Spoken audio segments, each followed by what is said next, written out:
Assalamualaikum.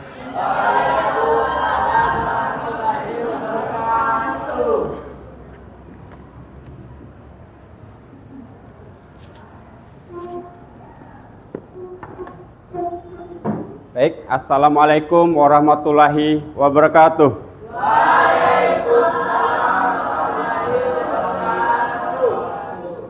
Gimana kabarnya anak-anak?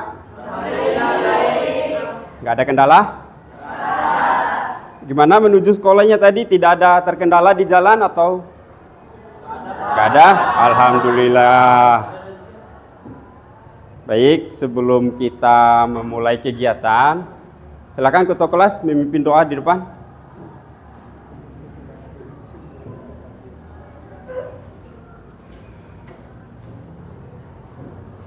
Teman-teman, sebelum kita mulai pelajaran kita hari ini, mari kita berdoa untuk keyakinan kita masing-masing. Berdoa mulai.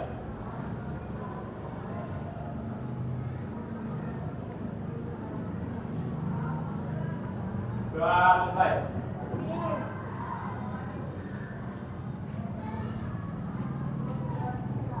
Baik, Pak Guru absen sebentar ya. Nanti kalau Pak Guru panggil namanya, angkat tangan dan bilang hadir ya.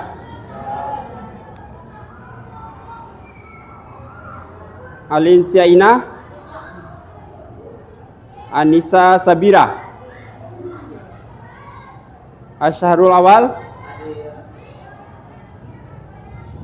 Sahaya Baitul Amelia, Dinda Nirwana, Alfa. Tidak ada keterangan ya ini? Dini Hardini, Febiansa, Igusti Ngurah Putu Yoga, Sato Radia, Julia Wardana. Nggak hadir. Ada keterangan? Sakit. Ada suratnya ini?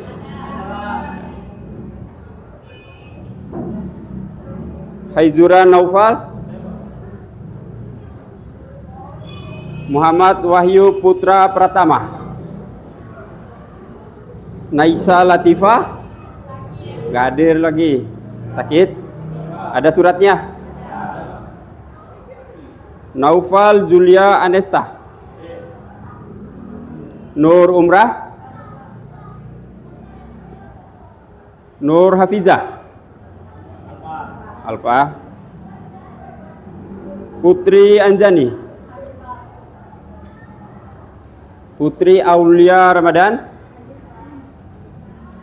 Uswatun Hasanah, Putri Jafira, Nina Cahyani, Amelia,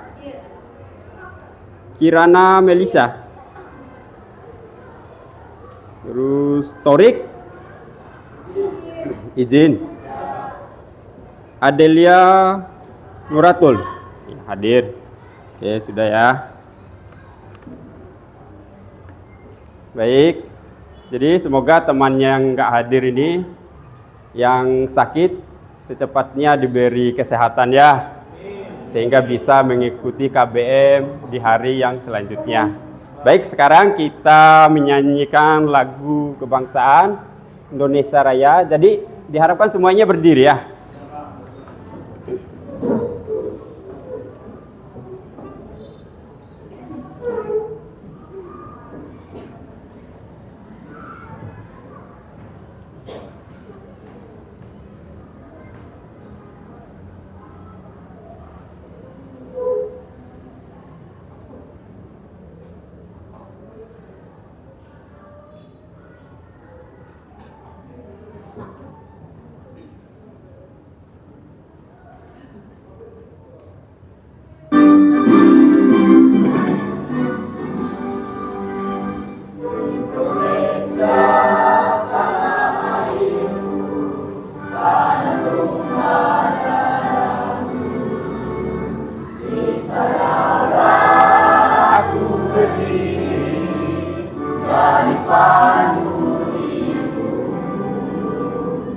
Indonesia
Baik.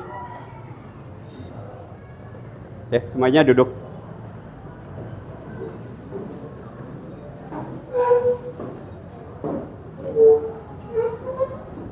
Baik. Untuk mata pelajaran yang kemarin, masih ingat nggak kita membahas tentang apa? Tentang berita. Jadi sekarang kita membahas tentang cerpen. Jadi perbedaan berita dan cerpen itu sangatlah jauh, ya. Karena berita itu menyajikan sebuah teks yang sebenarnya yang benar-benar terjadi, sedangkan cerpen itu disajikan dengan penuh imajinasi. Jadi perbedaannya itu sangat jauh, ya. Jadi untuk selanjutnya,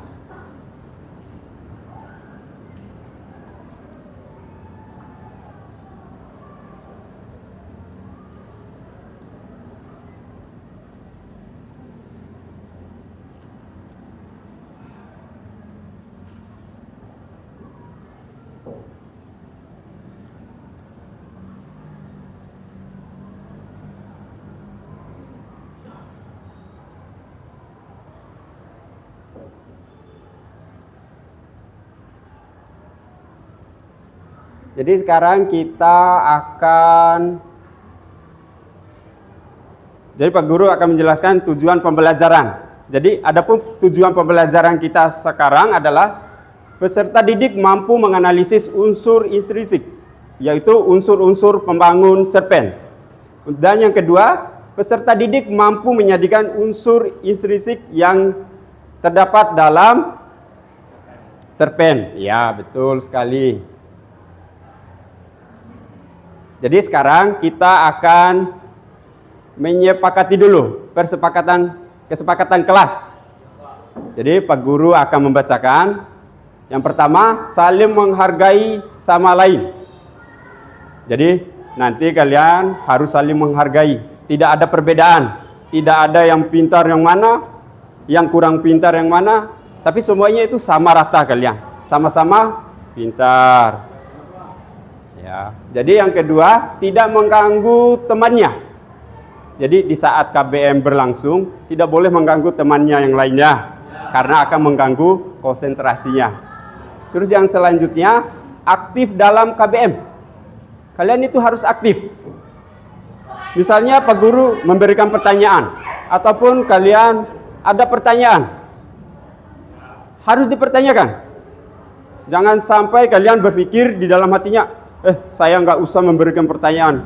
Takutnya pertanyaan ini dibilang sama temannya pertanyaan yang mudah dijawab. Jangan berpikir seperti itu, ya. Intinya kita harus bertanya.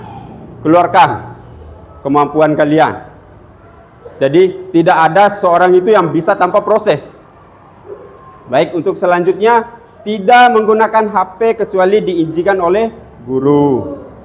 Ketika kalian memegang HP, jangan digunakan HP itu untuk kegiatan yang lain. Misalnya, disuruh oleh Bapak Guru mengerjakan tugas, tapi kalian ngechat sama teman yang lain. Tidak boleh seperti itu, ya. Dipergunakan sesuai dengan yang diperintahkan. Baik, sekarang kita akan melakukan ice breaking untuk menumbuhkan semangat di diri kita, oke? Biar segar. Oke. Jadi ice breaking sekarang ini adalah ice breaking tepuk. Ada yang pernah dengar? Belum, ya? Ya udah, Pak Guru kasih contoh, ya. Tepuk, ada 5 kali tepukan ini. Tepuk 1 kanan, tepuk 2 kiri, tepuk 3 atas. Tepuk 4-nya kanan, kiri, 4. Tepuk 5-nya kanan, kiri, atas. Ngerti? Ayo dicoba sekarang. Tepuk 1, tepuk 2, tepuk 3, tepuk 4, tepuk 5. Ya udah. Jadi sekarang Pak Guru acak nomornya, ya. Jadi barusan kan sesuai dengan urutannya. Sekarang Pak Guru acak. Tepuk 4, tepuk 2, tepuk 5, Oke, tidak ada yang salah. Berarti konsentrasinya itu bagus.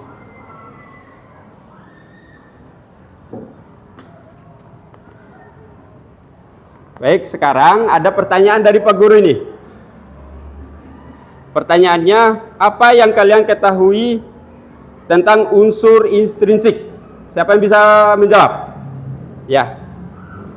Unsur intrinsik adalah elemen-elemen yang membangun sebuah karya sastra dari alam, seperti tema, alur, tokoh, penokohan, latar, sudut pandang, gaya bahasa, dan amanat.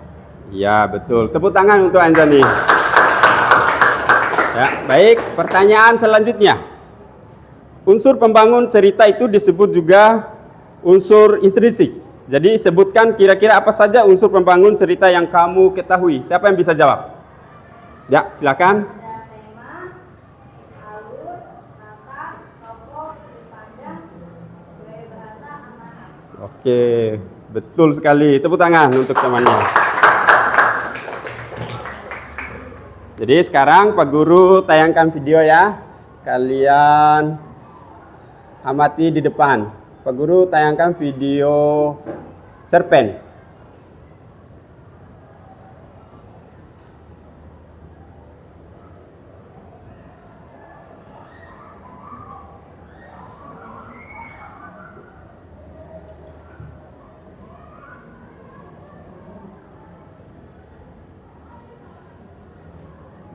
Menggapai Mimpi, karya Naso Aurelia Napindi, dibacakan oleh saya sendiri. Setiap orang pasti memiliki tujuan maupun mimpi yang ingin diwujudkan.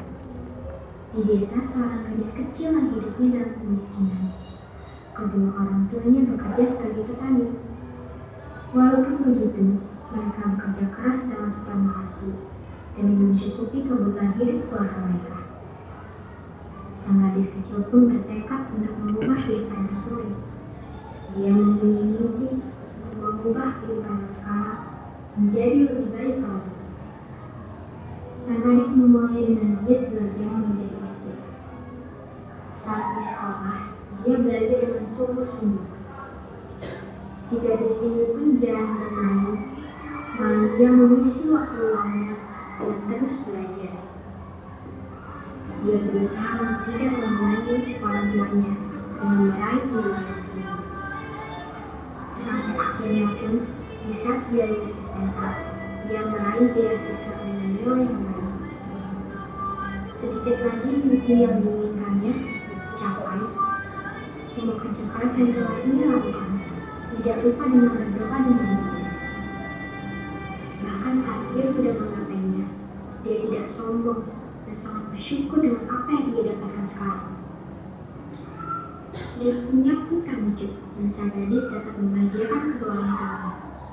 Kerja keras yang kita lakukan akan membuahkan hasil. Tidak akan ada yang namanya kerja keras yang sia-sia.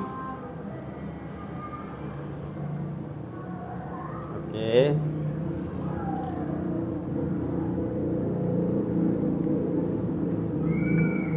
Jadi itu adalah sebuah cerpen. Jadi cerpen itu tidak harus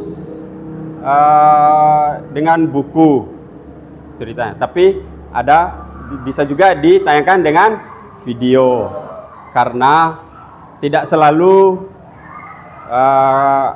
teman-temannya itu bisa mengamati teks cerpen dengan membaca.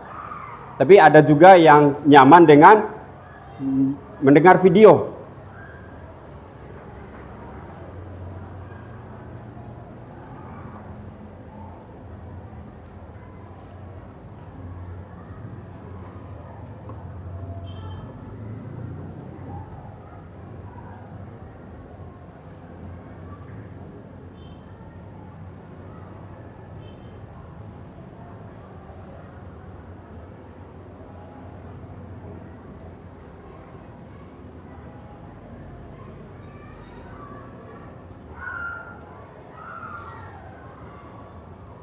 Tujuh pembelajaran tadi sudah ya? Ya.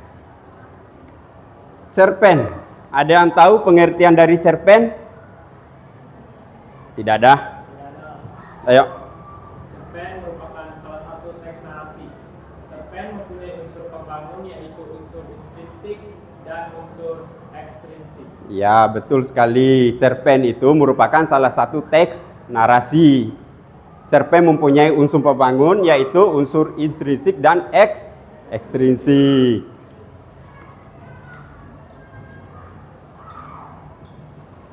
Jadi unsur pembangun cerpen tadi itu unsur intrinsik dan unsur ekstrinsik.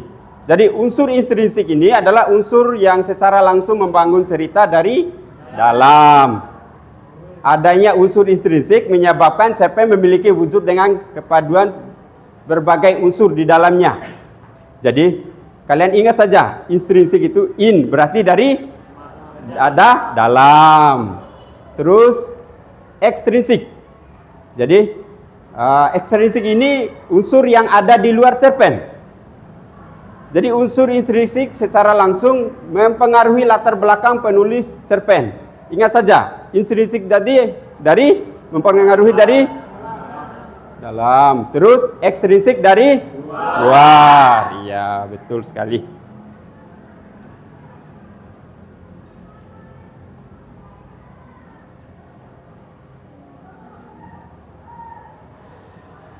Jadi unsur-unsur intrinsik cerpen ada 7 unsurnya. Yang pertama itu adalah tema. Yang kedua penokohan. Yang ketiga yang keempat yang kelima sudut pandang. Yang keenam yang ketujuh amanat. Jadi kita akan membahas satu persatu ini ya. Yang pertama tema. Jadi menurut KBBI, tema ini merupakan pokok pikiran atau dasar cerita yang digunakan sebagai dasar pengarang. Dalam menentukan tema cerita, Anda dapat menemukannya melalui alur tokoh atau dialog antar tokoh. Itu adalah tema. Dan yang selanjutnya tokoh dan penokohan. Jadi tokoh adalah seorang yang melakukan perbuatan dan mengalami peristiwa dalam cerpen. Jadi tokoh itu adalah siapa? Seorang, ya betul. Sedangkan penokohan merupakan sifat, sikap dan emosi yang dimiliki oleh tokoh dalam cerpen. Kalau penokohan itu adalah sifatnya, karakternya itu bagaimana.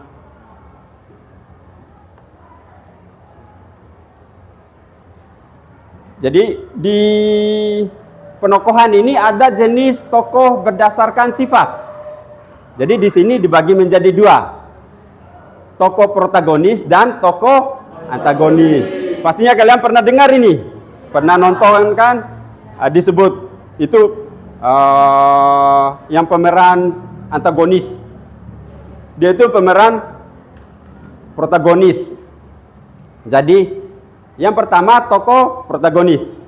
Jadi tokoh protagonis ini adalah tokoh yang memperjuangkan kebenaran dan kejujuran serta memiliki watak yang baik. Misal di dalam film ada seseorang yang baik sekali. Dari awal film itu dia baik sampai akhir. Berarti dia adalah pemeran protagonis. Dan yang kedua, tokoh antagonis. Tokoh yang melawan kebenaran dan kejujuran serta memiliki watak yang jelek. Berarti yang jahat ini ya. Yang protagonis baik, yang tokoh antagonis ini jahat. Begitu ya?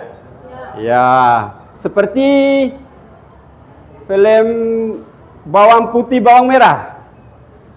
Tahu kalian? Tahu. Yang karakter baik itu yang mana? Bawang putih atau bawang merah? Bawang putih karakternya baik, berarti protagonis. Kalau yang jahat bawang merah. Dia berperan sebagai antagonis.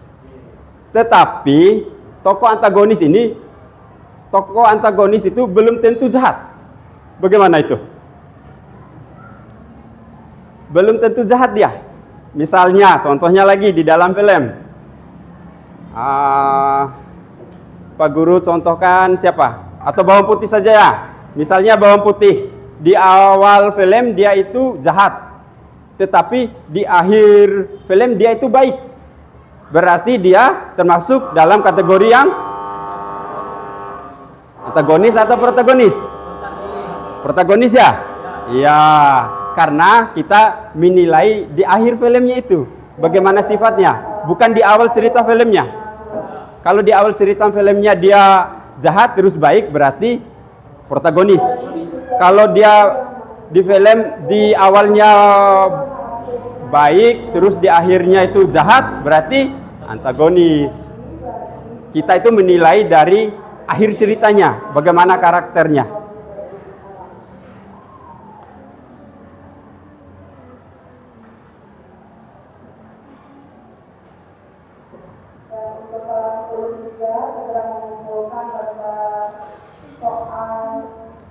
Yang ketiga, alur atau plot. Jadi alur ini merupakan urutan jalannya rangkaian peristiwa dalam sebuah cerita. Jadi alur ini adalah rangkaian cerita, perjalanan ceritanya. Alurnya itu bagaimana? Misalnya kalian itu dari rumah ke sekolah, bagaimana itu ceritanya? Misal dari rumah bangun jam 4, terus mandi, sholat subuh, pakai seragam sekolah dan berangkat sekolah, diantar oleh bapak mungkin, dan nyampe sekolah jam 6.00. Itu adalah alurnya.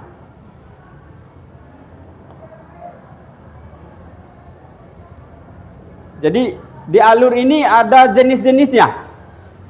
Ada 3 jenisnya. Alur maju, mundur, dan campuran.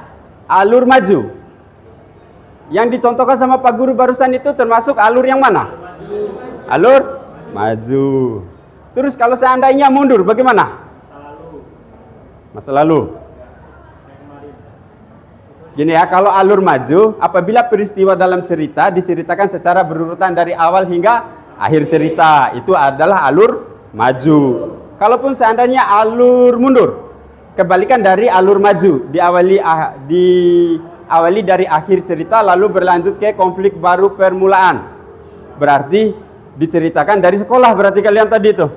Dari sekolah, nyampe sekolah jam 6 pagi, terus ternyata tadi diantar oleh orang tua dan saya bangun jam 4.00. Itu adalah alur mundur. Alur campuran, maju mundur. Bagaimana ini? Jadi alur maju mundur dimulai dari tahap klimaks. Ketika cerita berkembang maju, beberapa kali ditampilkan potongan flashback kembali yang menjelaskan latar belakang cerita. Misalnya, kan ada ini kalian nonton film, lagi asik-asiknya, diingatlah dia masa lalunya mungkin. Diingatlah dia waktu kecilnya bahwa dia begini-begini. Terus kembali lanjut lagi ceritanya.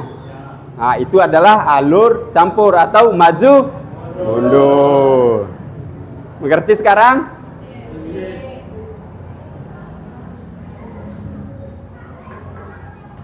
Yang keempat, latar atau setting.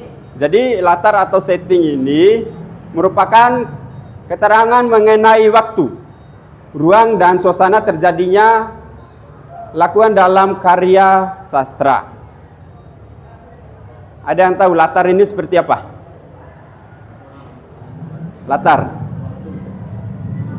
Latar bisa dibilang sebagai tempat.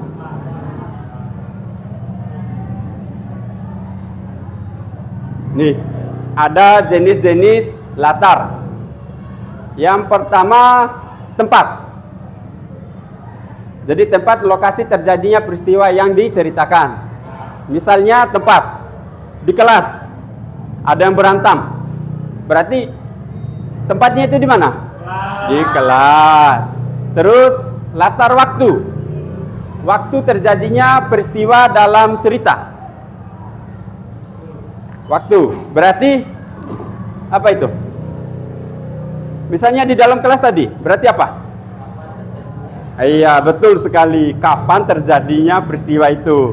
Itu adalah waktunya.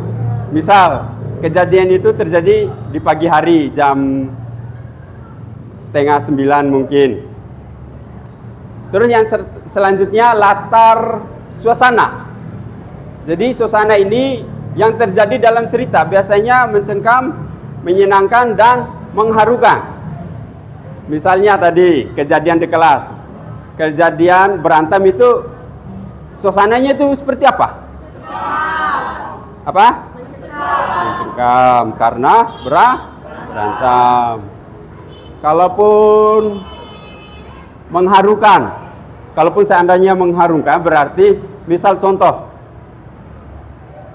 kemarin kalian hari guru kan? Pasti kalian memberikan hadiah ke wali kelasnya atau guru yang kalian favoritkan.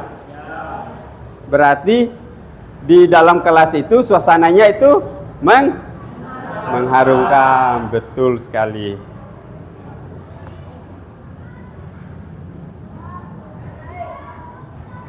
Yang kelima, sudut pandang. Jadi sudut pandang adalah cara pengarang cerpen menceritakan apakah dia sebagai orang pertama, kedua, ketiga, atau sebagai orang di luar cerita.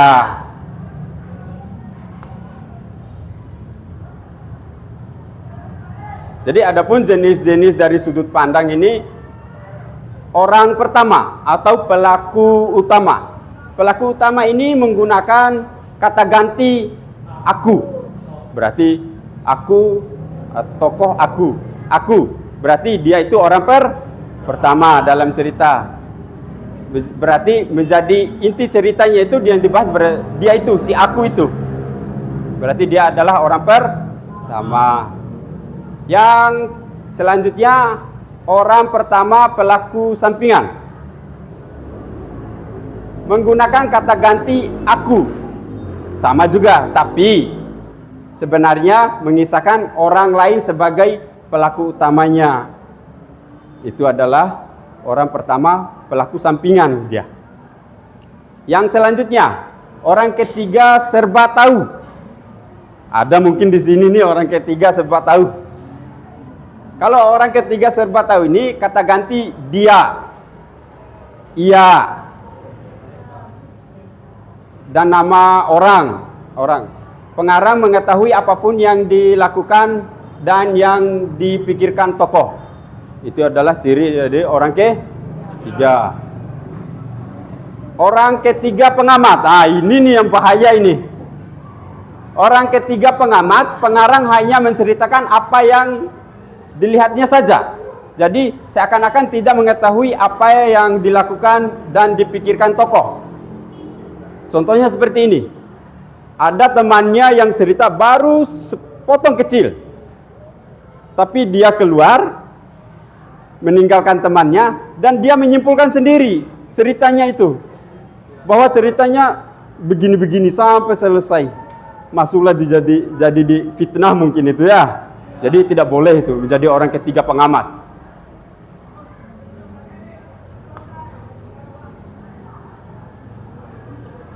Yang keenam, gaya bahasa. Gaya bahasa ini merupakan strategi atau teknik yang sengaja dipilih pengarang untuk mengemukakan gagasan ceritanya. Gaya bahasa menggambarkan kedekatan antar tokoh hingga dapat menunjukkan karakter seseorang.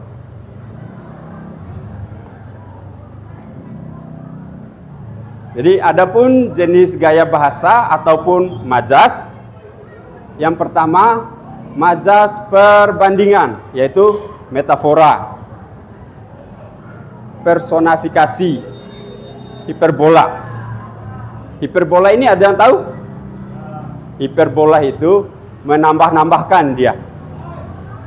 Misalnya tentang temannya. Dia ini pintar sekali, sangat pintar sekali. Berarti melebih-lebihkan cerita itu. Itu adalah hiperbola. Yang selanjutnya majas penegasan. Majas penegasan itu ada pleonasme. repetisi, dan klimaks. Yang selanjutnya majaz, sindiran, ironi, sinisme, dan sarkasme. Yang selanjutnya majaz, pertentangan. Yang pertama paradoks, yang kedua iya, yang ketiga kontradiksi. iya. Yang ketujuh, amanat. Amanat ini merupakan ajaran moral atau pesan yang hendak disampaikan pengarang kepada pembaca melalui karyanya. Amanat dapat disampaikan secara tersurat dalam karya sastra maupun secara tersirat.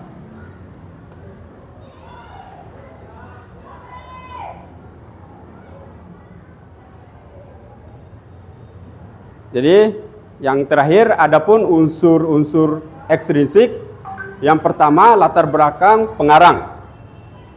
Terdiri atas biografi pengarang. Biografi pengarang itu ada yang tahu bagaimana?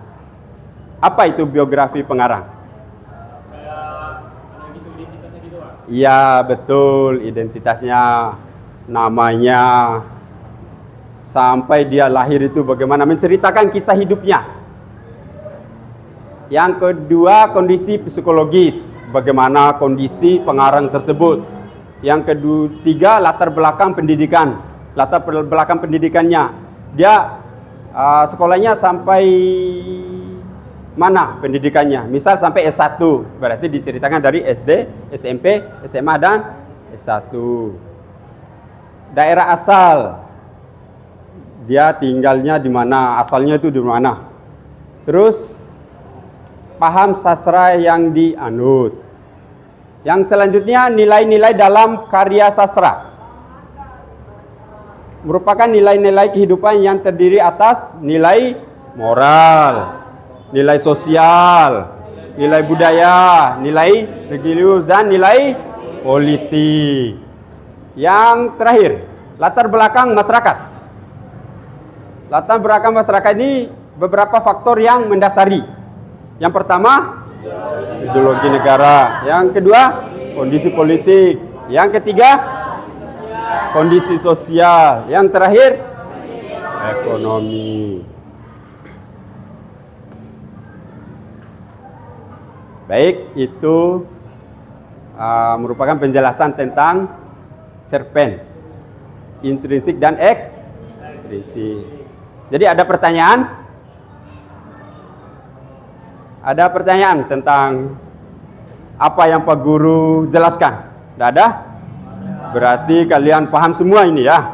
Oke, syukur, alhamdulillah.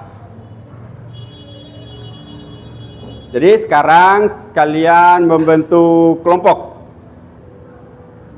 Sudah, sekarang bentuk kelompoknya.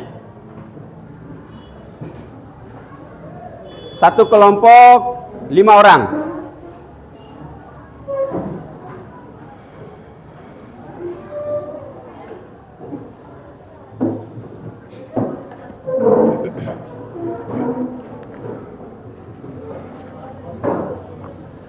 Satu kelompoknya terdiri dari 5 orang ya.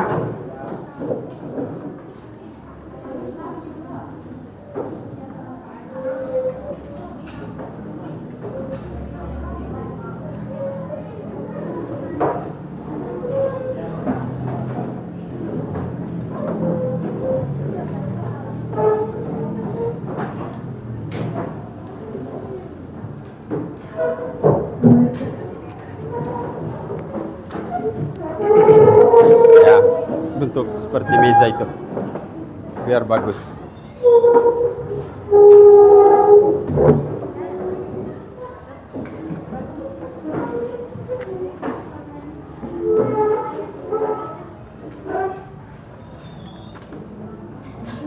Iya. Iya.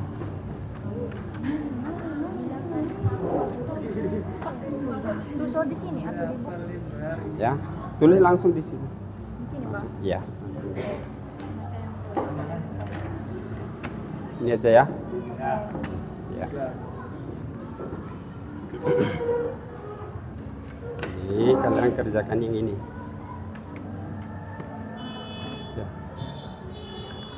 Oke.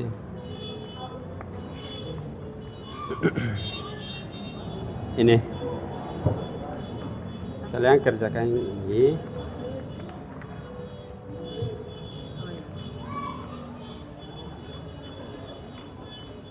Sekarang kalian kerjakan yang ini. Sampai sini aja. Iya.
Tidak apa-apa.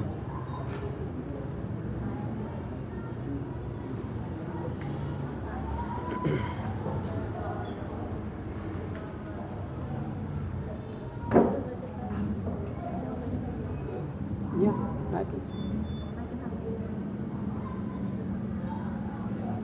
Jadi digunakan HP-nya sesuai kebutuhan ya. Jangan digunakan untuk yang lain. Untuk cari jawabannya.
Gimana? Ngerti?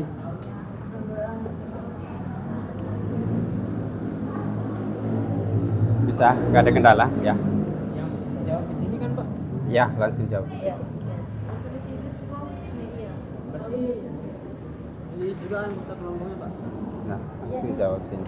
Ini tulis saja anggota kelompoknya atau Langsung jawab sini. Gimana?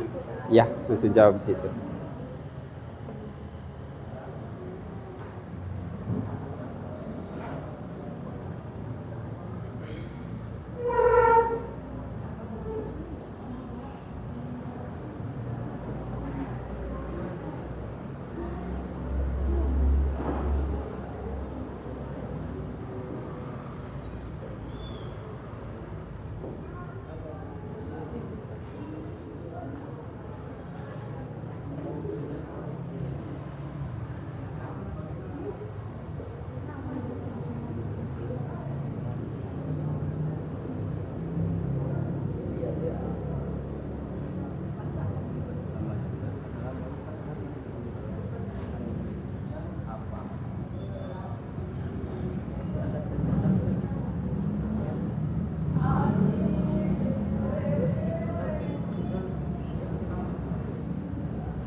Ya, gimana? Ngerti? Nggak ada kendala?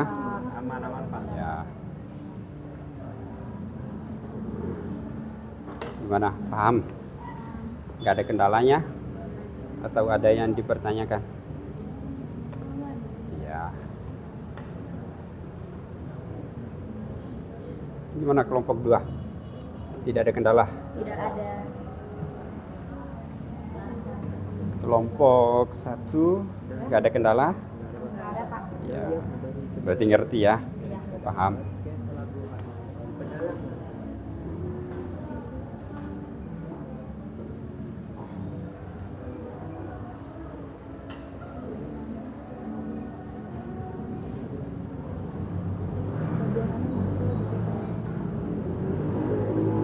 Siapa yang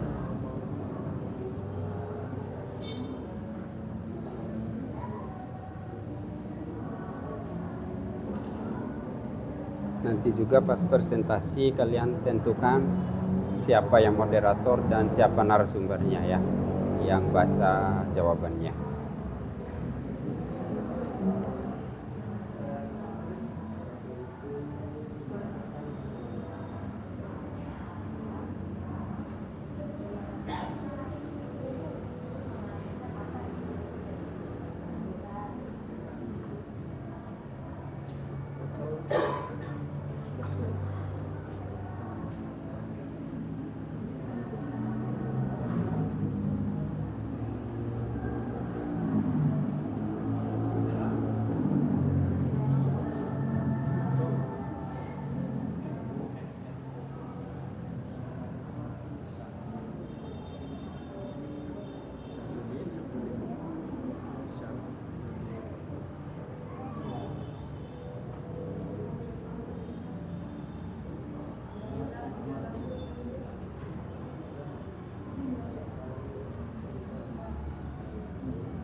Gimana? Lancar?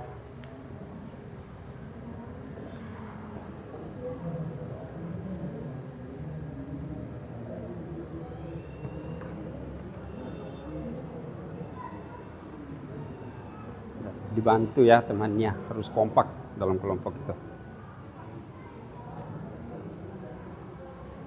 Ya, bagus kelompok ini, kompak. Ya. Ya, dibantu temannya cari jawabannya, kasih pendapatnya.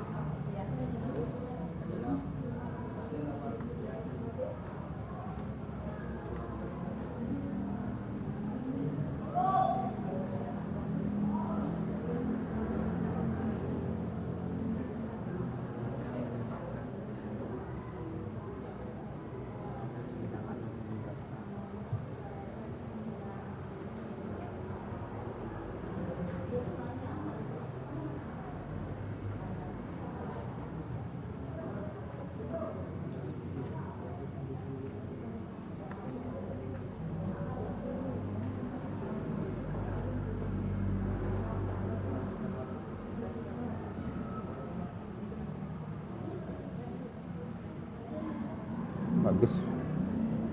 Jadi harus kompak ya, dibantu temannya, kasih pendapatnya, kasih masukan.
Gimana? Lancar? Alhamdulillah lancar, Pak. Oh. Gimana? Nggak ada kendala? Nggak ada, Pak.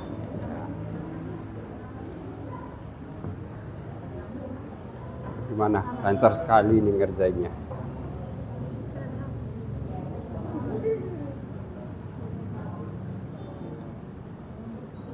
Gimana? Kelompok 4 lancar, nggak ada kendala.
Nanti presentasinya kalian mau berurutan atau diacak? Diacak aja ya. Ya, oke. Nanti yang mana Pak Guru mau sebutkan ya.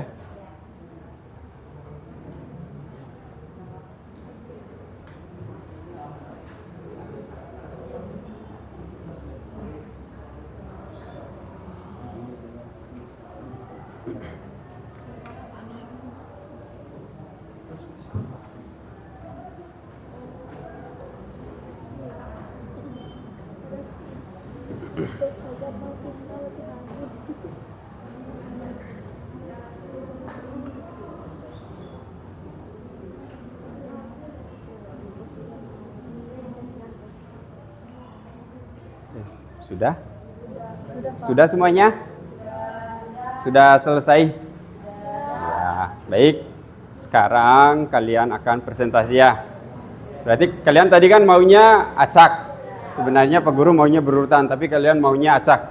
Berarti yang mana mau Pak Guru sebutkan kelompok yang duluan presentasi ya? Berarti kelompok 4 yang duluan. Ya, silakan. 5. 4, 1, 2, 3, 4. Kelompok 4. Kocak. Kan dibagi 4 kelompok tadi. Satu kelompoknya 5 orang.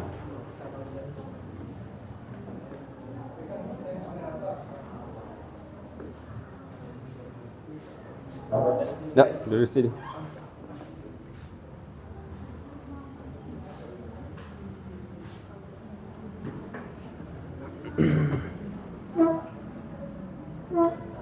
Kalian tentukan ya siapa moderatornya, siapa ya narasumbernya. Ini yang baca dipegang ini. Assalamualaikum teman-teman. Waalaikumsalam warahmatullahi wabarakatuh. Kami dari kelompok 4 ingin mempresentasikan hasil kerja kami. Ayo.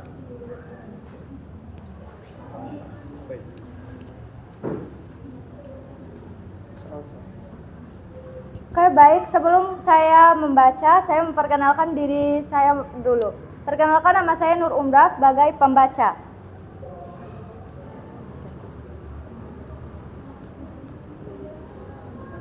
Langsung baca ini. Soal 1. Siapakah yang membuat Jalan Daendels? Apa tujuan dan bagaimana proses pembangunan jalan tersebut? Soal ketiga.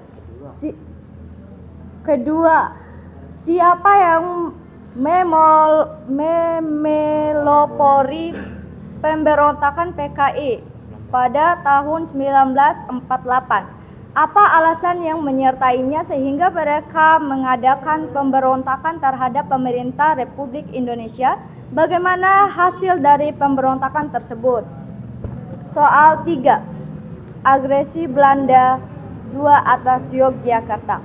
Mengapa Belanda menyerang Yogyakarta? Bagaimana hasil rancangan tersebut? Bagaimana antisipasi atau tindakan pemerintah, Tentara Nasional Indonesia atau TNI serta rakyat Indonesia terhadap serangan tersebut?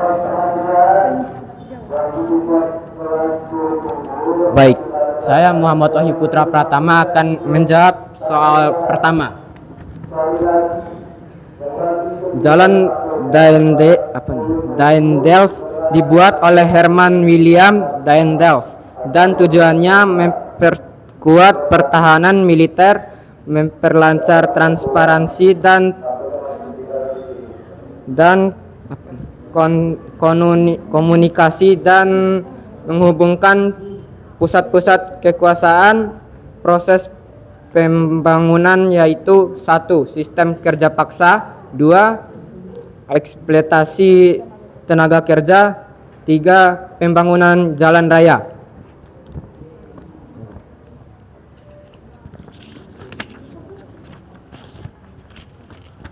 Di sini saya akan menjawabkan jawaban nomor 2. Sebelum itu saya akan perkenalkan, nama saya Alinsya Inam. Jawaban yang nomor 2 yaitu yang memonopoli pemberontakan PKI 1948 adalah Musso dan Amir Safruddin. Alasan utamanya adalah kekecewaan terhadap hasil perjanjian Reville yang dinilai merugikan Indonesia hasil pemberontakan. Ada 3, yaitu 1. Pemberontakan ditumpas atau dilenyapkan, 2. Tewasnya para pemimpin pemberontakan, 3. Konflik berkepanjangan yang menyebabkan perpecahan politik di dalam negeri dan memberikan pukulan telak bagi PKI untuk sementara waktu. Saya Putri Anjani ingin menjawabkan jawaban nomor 3. Belanda menyerang karena tidak puas dengan hasil perjanjian Renville dan ingin melumpuhkan pusat pemerintahan. Hasil serangannya adalah Belanda berhasil merebut Yogyakarta dan menekan para pemimpin. Belanda juga mendirikan sebuah pemerintah darurat. Antisipasi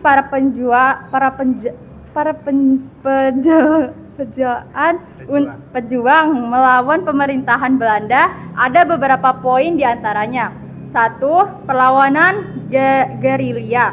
2. Serangan TNI pada 1 Maret tahun 1945. 3. Konferensi meja bundar yang pada akhirnya mendapat pengakuan dari beberapa negara internasional lainnya. Sekian dari kami kelompok 4, lebih dan kurangnya kami mohon maaf. Wassalamualaikum warahmatullahi wabarakatuh. Waalaikumsalam warahmatullahi wabarakatuh. Baik, ada pertanyaan untuk kelompok 4? Ada? Oke, baik, tepuk tangan untuk kelompok 4. Silakan. Silakan duduk.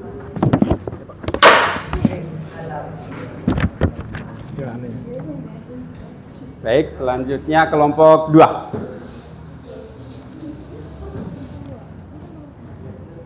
Tiga.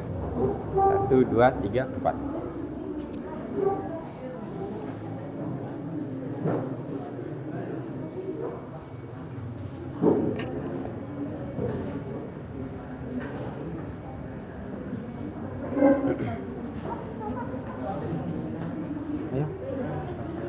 Jadi harus ditentukan ya siapa moderatornya, siapa narasumbernya. Baik, assalamualaikum warahmatullahi wabarakatuh. Halo teman-teman semua, kami dari kelompok 2 ingin mempresentasikan hasil kerja kelompok kami. Baik, silakan.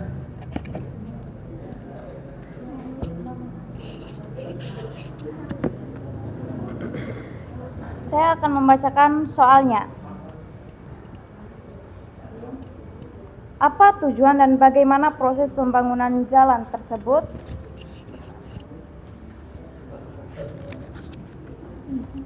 Langsung sama jawabannya.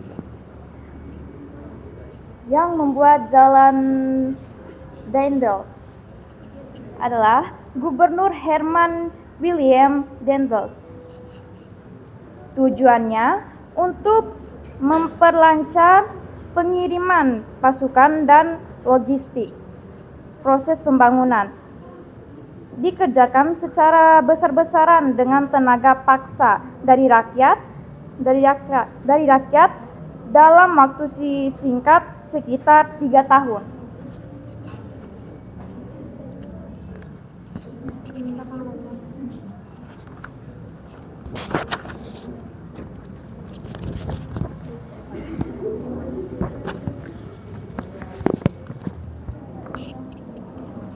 Apa alasan yang menyertai sehingga mereka mengadakan pemrograman terhadap pemerintah Republik Indonesia? Bagaimana hasil pemberontakan tersebut? Jawabannya, siapa pelapornya? Musso. Alasan pemberontakan ingin mendirikan negara komunitas dan kecewa pada pemerintah. Hasil pemberontakan di tempat Musso tawas, banyak anggota ditangkap. Ya.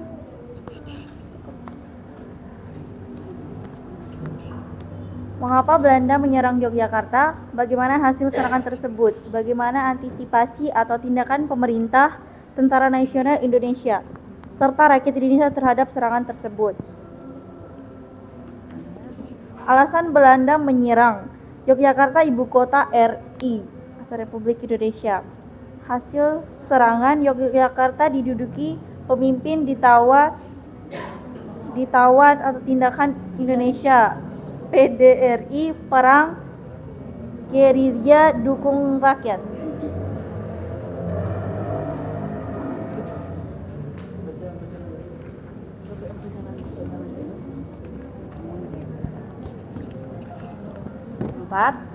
Apa yang dimaksud dengan konferensi meja bundar? Mengapa konferensi ini begitu penting bagi Indonesia? Apa itu KBM? Perundingan antara Indonesia dan Belanda untuk menyelesaikan masalah kemerdekaan Indonesia. Mengapa penting bagi Indonesia? Karena KBM menghasilkan pengakuan kedaulatan Indonesia oleh Belanda.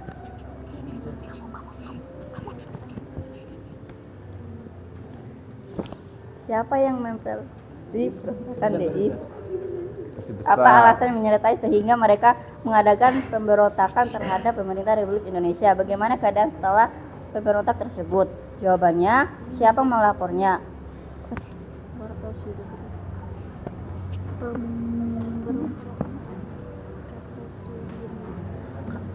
Siapa melapornya? Kartosuryono.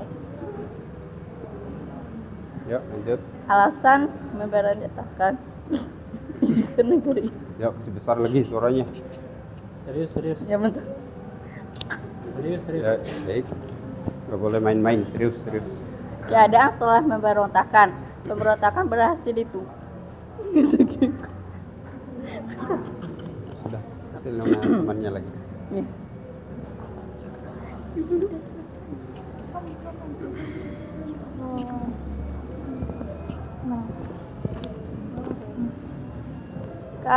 Keadaan setelah pemberontakan berhasil ditumpas. Kartosuwirgo ditangkap dan dihukum mati. Sudah? Sudah. Ya, tutup. Pertanyaan? Nggak ada. Ya. Tepuk tangan untuk temannya. Oke, silakan duduk.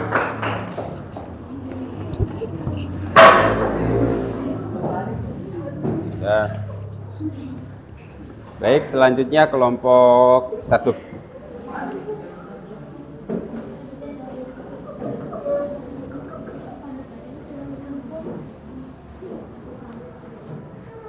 Ya, perhatikan temannya yang presentasi di depannya.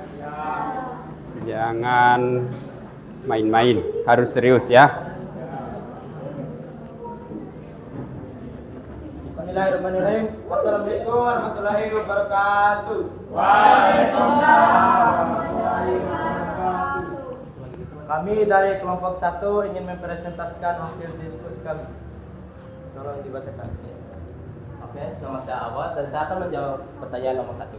Pertanyaan adalah, siapakah yang membuat jalan Dendels dan apa tujuan dan bagaimana proses pembuatan jalan tersebut? Jalan ini dibangun oleh perintah Gubernur Jenderal Herman Willem Dendels. Tujuan pertama adalah kepentingan militer. Tugas utama Dendels adalah mempertahankan Pulau Jawa dari serangan Inggris. Kepentingan kedua yaitu ekonomi. Tujuannya adalah untuk memudahkan pengangkutan hasil perkebunan dan pertanian dari pedalaman ke pelabuhan. Tujuan ketiga dari Dendels yaitu melancarkan komunikasi untuk mempercepat penyampaian surat dan informasi melalui dinas pos. Pembangunan jalan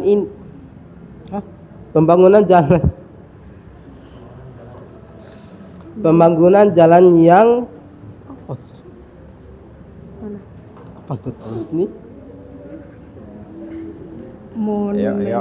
Dikasih besar yang suaranya. monumental sepanjang sekitar 1000 hingga 1100 km diselesaikan dalam waktu yang sangat singkat, kurang lebih setahun, dimulai dari Mei 1808 dan selesai pada 1808.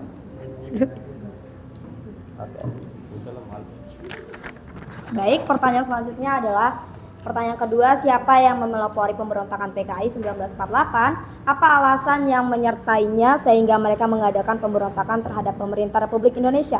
Bagaimana hasil pemberontakan tersebut?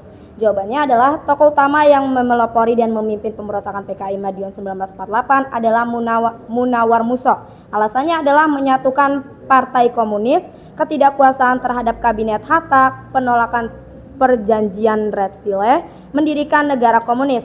Hasil dari pemberontakan tersebut adalah penumpasan oleh TNI dan dipimpin oleh Gatot Soebroto dan Kolonel Sungkoro. Penyataan Soekarno, akhir pemberontakan dan dampaknya. Pertanyaan nomor 3. Agresi Belanda 2 antara Yogyakarta. Mengapa Belanda menyerang Yogyakarta? Bagaimana hasil serangan tersebut? Bagaimana antisipasi atau tindakan pemerintah? Jawabannya, mampu mendorong Yogyakarta untuk melumpuhkan secara politis pemerintahan RI dengan memajukan pemimpinan negara.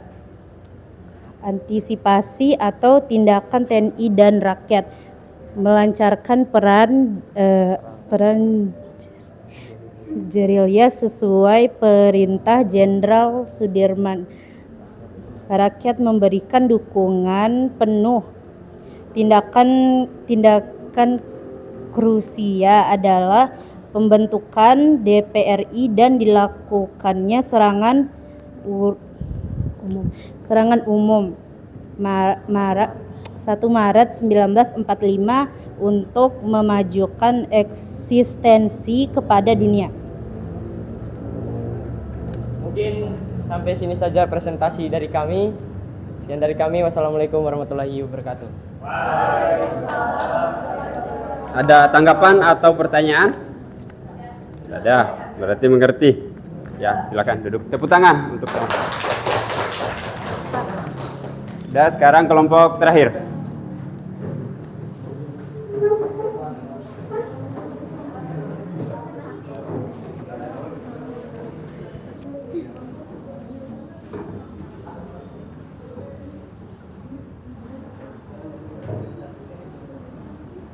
Baik, Assalamualaikum warahmatullahi wabarakatuh.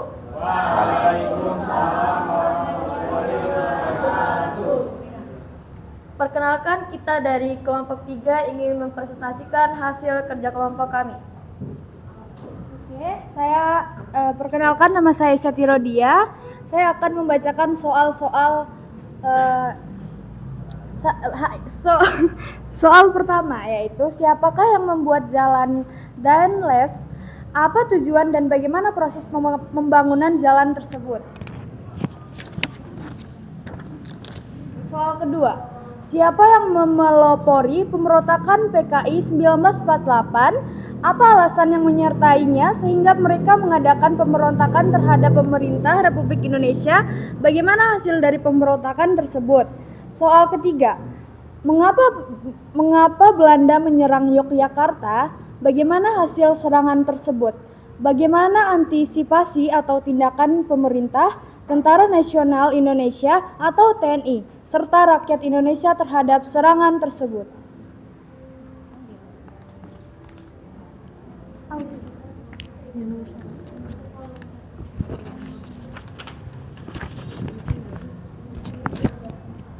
Dikasih besar ya suaranya.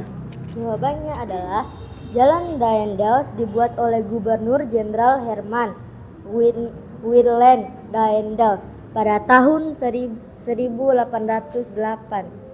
sampai 1809. Ketika ia memimpin Hindia Belanda, tujuan utama pembangunan jalan ini adalah memperkuat pertahanan kolonial Belanda dari ancaman Inggris dan memperlancar mobilisasi pasukan serta pengiriman logistik di Pulau Jawa.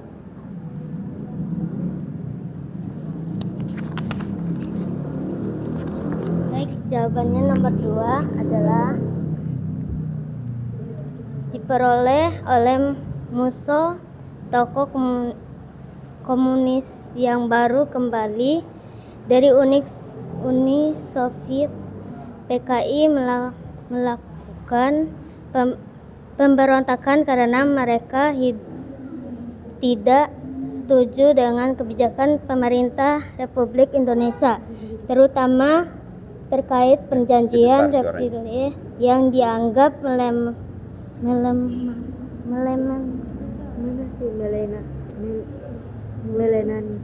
melenangkan kedudukan RI. Selain itu, PKI ingin mengganti ideologi negara dengan komunisme dan mengambil alih kekuasaan pemerintah.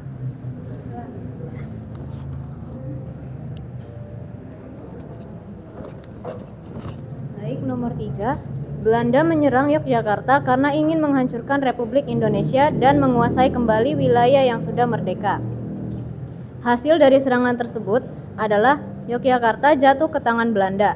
Para pemimpin RI ditangkap dan diasingkan, serta Belanda mengumumkan bahwa Republik Indonesia sudah bubar. Tetapi secara pemerintahan, RI tetap berjalan melalui pemerintahan darurat Republik Indonesia. Untuk mengantisipasi serangan tersebut, TNI menjalankan strategi perang gerilya dipimpin oleh Jenderal Sudirman. Rakyat Indonesia juga memberikan bantuan berupa makanan, informasi, tempat persembunyian, dan dukungan moral. Baik, mungkin itu saja hasil presentasi kami.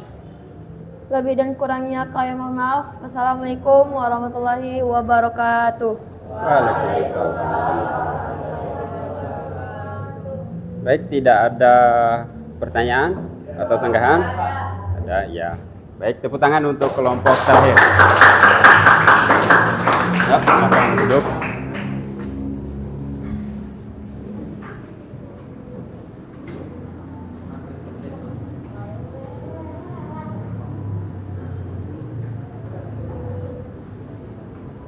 Baik, dari beberapa kelompok yang presentasi hasil diskusi dari kelompoknya. Apakah ada yang bisa menyimpulkan apa saja yang kita pelajari hari ini? Siapa yang bisa simpulkan? Ketua kelas? Atau Anjani? Bisa menyimpulkan? Ya? Siapa yang bisa menyimpulkan? Ayo. Siapa yang bisa menyimpulkan tentang materi yang kita pelajari hari ini? Jadi tidak ada. Oke, baik.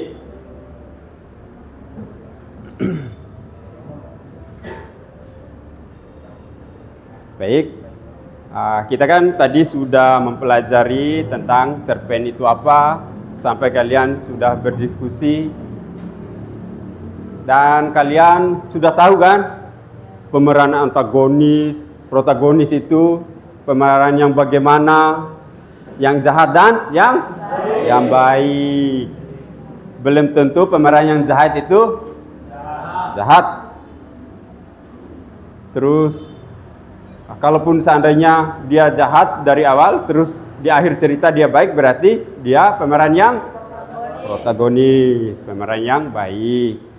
Dan kalian juga sudah tahu kan alur itu bagaimana, latar waktu dan tempat itu bagaimana. Mengerti sekarang? Ada ya gambar-gambaran tentang cerpen itu apa? Mengerti? Iya.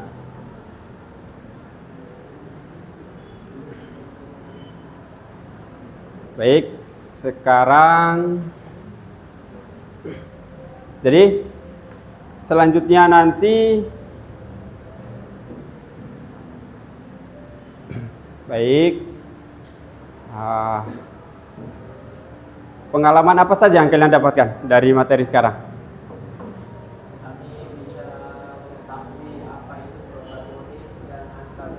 Iya, kalian sudah tahu apa itu protagonis dan antagonis, dan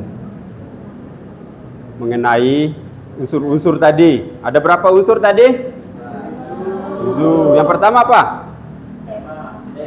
Tema. Terus tokoh penokohan. Terus yang ketiga latar atau ting. Terus yang keempat sudut pandang. Yang kelima apa? Yang keenam. Siapa masih ingat? Masa sudah lupa? Yang terakhir kalau gitu. Amanah. Jadi yang terakhir adalah amanah. Jadi yang terakhir itu di film pastinya dikasih amanah, bahwa perbuatan yang baik itu bagaimana. Jadi kalian bisa contohkan di situ, mengambil pelajarannya atau hikmahnya di balik film itu. Jadi kalian ambil kisah-kisah yang baik, kalian pelajari. Buang hal-hal yang buruk itu. Kalian buang hal-hal yang buruk. Terus kalian ambil hal-hal yang baik. Jadi belajar dari kisah-kisah itu. Terkadang kisah yang diambil dari film itu kisah dari kisah nyata. Dari kisah yang pernah dialami di dunia nyata. Jadi harus kalian contohkan yang baik-baiknya. Terus tadi kita membahas tentang apa lagi? Ayo, apa lagi? Selain unsur-unsur, apa lagi tadi? Ya, alur. Ya, sekarang kan kalian sudah tahu alur maju itu bagaimana? Alur mundur itu bagaimana? Alur maju mundur itu bagaimana? Kan kalian itu biasanya hanya nonton saja. Bahwa film ini begini ceritanya, begitu. Sekarang kan kalian sudah tahu. Kalaupun ada yang mengingat masa lalunya, kembali, berarti itu adalah film alur maju mundur. Kalaupun menceritakan dari awal sampai akhir, berarti alur maju. Kalau sebaliknya, alur mundur. Dan sekarang kalian sudah tahu ya, alur maju itu bagaimana, alur mundur itu bagaimana, maju mundur itu bagaimana alurnya. Dan apa lagi yang kita belajari tadi? Apa? Ya? Latar. Latar itu apa tadi? Nah, latar itu adalah tempat-tempat kejadian. Seperti yang Pak Guru beri contoh. Ada siswa yang berantem di kelas. Berarti latarnya itu di mana? Di kelas. Waktu.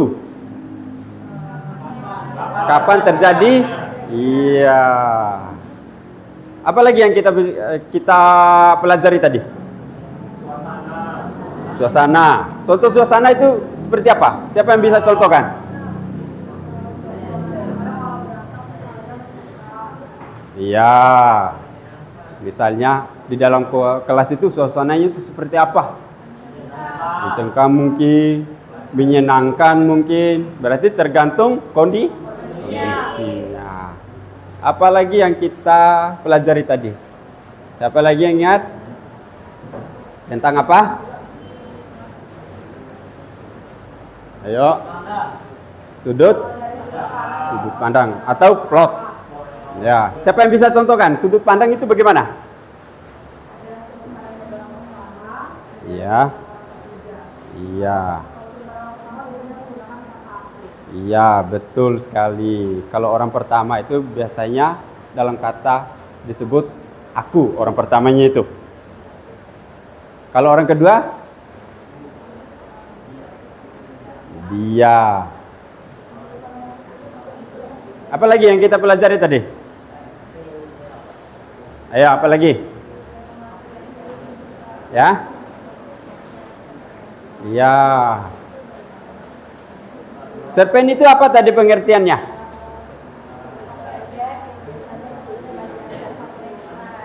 Iya, yang penuh imajinasi. Baik. Untuk materi selanjutnya, kita akan membahas tentang yang mendalam lagi tentang cerpen. Jadi kalian di rumah pergunakan handphonenya itu dengan baik. Kalian cari contoh cerpen sebagai referensinya, kalian baca. Sehingga nanti untuk pertemuan selanjutnya enak kita membahasnya. Kalian sudah baca, sudah tahu, berarti kita membahas lebih dalam lagi. Ya.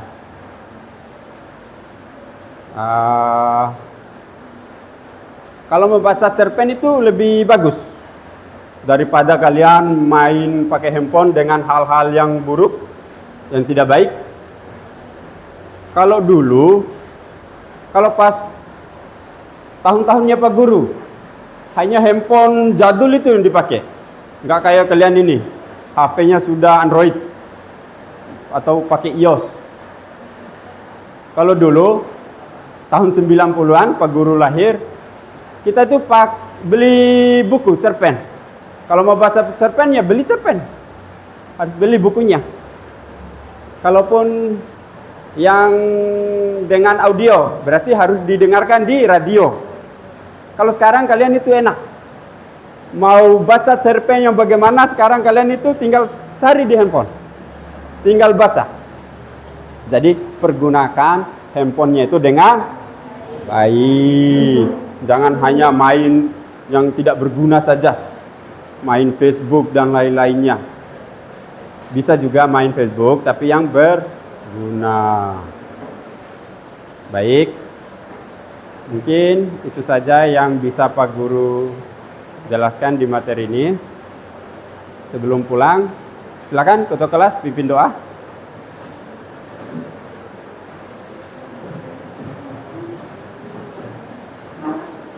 Baik teman-teman, sebelum kita mengakhiri pelajaran kita hari ini, alangkah baiknya kita berdoa menurut keyakinan kita dan kepercayaan kita masing-masing. Berdoa baik.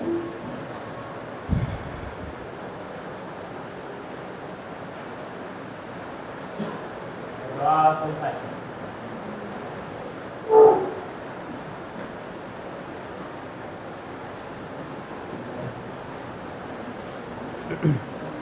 Baik, sudah berdoa. Jadi nanti pulangnya hati-hati ya. Hati-hati. Yang bawa motor jalannya pelan-pelan. Lihat. Jadi syukur kita sudah bisa mengikuti kegiatan pembelajaran ini. Semoga bermanfaat untuk kita ilmunya. Jadi nanti pulangnya hati-hati ya. Ya. Oke, silakan. Silakan berdiri, ayo pulang. Hati-hati ya.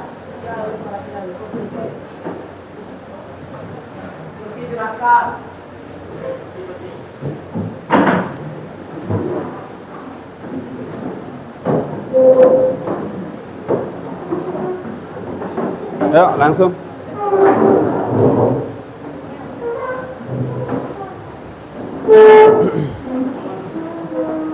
Ya, dirapikan. Ya, hati-hati ya. Hati-hati. Hati-hati pulangnya ya. Hati-hati ya. Ya, hati-hati pulangnya. Hati-hati ya. Hati-hati. Oke, hati-hati di jalan ya.